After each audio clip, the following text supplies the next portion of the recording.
ঝালমুড়ি খেতে পছন্দ করে না এরকম লোক কাউকে খুঁজে পাওয়া যাবে না। তাই আজকে আমার রেসিপি হচ্ছে ঝালমুড়ি মশলা। এই মশলা আপনার 3 মাসও নষ্ট হবে না। প্রথমে আমি 1 টেবিল স্পুন মরিচের গুঁড়া, 1 টেবিল স্পুন ধনিয়ার গুঁড়া, 1 টেবিল স্পুন জিরার গুঁড়া, সামান্য পরিমাণ হলুদ দিয়ে, এখানে অবশ্যই আপনারা কুসুম গরম পানি দিবেন, ঠান্ডা পানি দিবেন না। তারপরে এটি আমি সুন্দর করে গুলিয়ে নিব এরকম পাতলা করে। এরপর একটা ফ্রাই প্যানে আমি এখানে সরিষার তেল দিয়ে দিচ্ছি 100 গ্রাম মতো, তেলটা একটু বেশি দিবেন। তারপর 2 পিস পেঁয়াজ আমি এখানে ব্লেন্ড করে দিয়ে দিচ্ছি। পেঁয়াজটা আমি তেল দিয়ে ব্লেন্ড করছি, সেই জন্য একটু দেখতে সাদা হয়েছে। অবশ্যই আপনারা এভাবে ব্লেন্ড করবেন, তাহলে আপনারটাও সাদা হবে। তারপরে পেঁয়াজটা আমি এখানে সুন্দর করে ভুনা করে নিব।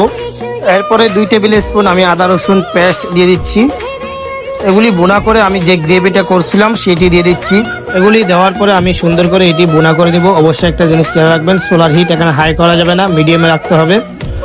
যখন এটা সুন্দর মতো ভুনা হয়ে যাবে, গ্রেভি থেকে তেল ছেড়ে দিবে, তারপর আমি এখানে হোমমেড গরম মশলা দিয়ে দিচ্ছি 1 টেবিল স্পুন।